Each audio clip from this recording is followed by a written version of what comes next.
Good morning, my dear beautiful people. সকলোকে ৰাতিপুৱাৰ সুপ্ৰভাত জ্ঞাপন কৰিলোঁ। আজি মই যাম নামৰূপলৈ। গতিকে সোনকালে শুই উঠি অকণমান এক্সাৰচাইজ কৰি ঘৰৰ কামখিনি শেষ কৰি ল'লোঁ। পোনপ্ৰথমবাৰৰ বাবে ব্লগ এটা বনাবলৈ লৈছোঁ। ইয়াত মোৰ বহুতখিনি ভুল ভ্ৰান্তি হ'ব পাৰে। মোৰ ভুলখিনিক আপোনালোকে আঙুলিয়াই দি ভালখিনিক যাতে মৰম দি পেলাই মোক আঁকোৱালি লয়। ঠাণ্ডা দিনত ৰাতিপুৱাৰ যি কোমল ৰ'দৰ তাপ, সেই তাপ গাত পৰিলে কিমান ভাল লাগে নহয়নে? এই সময়খিনি মোৰ সঁচাকৈ খুবেই প্ৰিয়। তাৰ পাছতেই অকণমান খিচিৰি খালোঁ। ৰাতিপুৱা যিহেতু ক'ৰবালৈ ওলালে পেট পূজা কৰি গ'লে দিনটোৰ বাবে অকণমান আৰামদায়ক হয়। গতিকে খিচিৰি খালোঁ।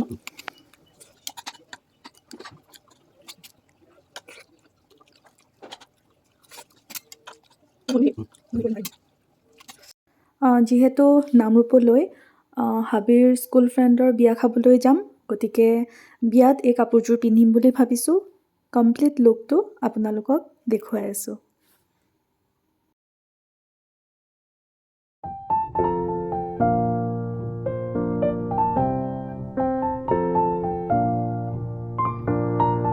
এই চেলৱাৰযোৰ মই কাশ্মীৰী ভাইয়া এজনৰ পৰা লৈছিলোঁ। আচলতে মই প্ৰায়বোৰ কাশ্মীৰী কাপোৰ তেওঁৰ পৰাই লওঁ, যিহেতু এই উইণ্টাৰ ছিজনত কাশ্মীৰৰ পৰা তেওঁলোক আহে নিজৰ ব্যৱসায় আৰম্ভ কৰিবৰ বাবে। কেতিয়াবা মই তেওঁৰ কালেকশ্যনবোৰ আপোনালোকৰ মাজত দেখুৱাম। যদি ভাল লাগে কণ্টেক্ট কৰিব পাৰিব। আচলতে মোৰ অকণমান বজাৰো আছিলে কৰিবলৈ, গতিকে বজাৰ কৰি আহি মই নামৰূপলৈ বুলি যাত্ৰা আৰম্ভ কৰিম। আৰু যিহেতু বিয়া খাবলৈ যাম, গতিকে ঘৰৰ পৰাই মই এটা চিম্পলকৈ নিউড মেকআপ লুক নিজে ক্ৰিয়েট কৰি ল'লোঁ। যিহেতু অকণমান চিম্পল মেকআপ লুক এটা ক্ৰিয়েট কৰি এনেকৈ বিয়া খাবলৈ গ'লে ভাল লাগে। গতিকে কেনেকুৱা লাগিলে আপোনালোকে কমেণ্টত জনাব। আৰু আপোনালোকে যদি মোৰ মেকআপৰ এই লুকটো ভাল পাইছে, তেনেহ'লে ইয়াৰ দুটামান ভিডিঅ' মই আপোনালোকৰ মাজলৈ অনাগত দিনত আগবঢ়াই দিম।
ফাইনেলি নামৰূপ আহি পাই গ'লোঁ। নামৰূপ আহি পাই মই বিয়া খাবলৈ বুলি ৰেডি হ'লোঁ। আৰু এয়া হৈছে মোৰ ফাইনেল লুক। গতিকে কেনেকুৱা লাগিছে আপোনালোকে সকলোৱে জনাব।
এয়া হ'ল দৰা অংশুমান দত্ত, হাবিৰ শৈশৱৰ বন্ধু।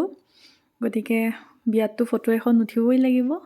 আৰু লগতে খানাৰ কথা কওঁ, ইমানেই টেষ্টি আছিলে খানাখিনি আৰু আইটেমছ, ইমানবোৰ আইটেমছ, কোনটো খাওঁ কোনটো নাখাওঁ এনেকুৱা লাগিছিলে প্ৰত্যেকটো আইটেম। বিয়া খাই আহিয়ে আমি নামৰূপৰ যি তাপবিদ্যুৎ কেন্দ্ৰ তাৰ চৌহদলৈ আহিলোঁ। এয়া হৈছে তাপবিদ্যুৎ কেন্দ্ৰৰ ভিতৰৰ চৌহদৰ দৃশ্য, খুব সুন্দৰ। চাওকচোন ইমান ধুনীয়া মনোমোহা পৰিৱেশ। সঁচাকৈ এই ঠাইখিনিত সময়খিনি অতিবাহিত কৰি খুবেই ভাল লাগিলে। এনেদৰেই ফটো তুলিলোঁ হাজবেণ্ড আৰু মই। তেওঁৰ শৈশৱৰ কিছুমান স্মৃতি বিষয়ে মোক ক'লে। এনেদৰে এটি সুন্দৰ দিন অতিবাহিত কৰিলোঁ। থেংক ইউ ছ' মাছ। মোৰ ব্লগটো এনেদৰে চাই পেলাই আপোনালোকে মৰম দি যাব আৰু আগলৈও সুন্দৰ সুন্দৰ ব্লগ আপোনালোকৰ মাজলৈ উপস্থিত কৰি থাকিম বুলি আশা দি আজি ব্লগটো মই ইমানতে সামৰণি মাৰিলোঁ। Bye bye.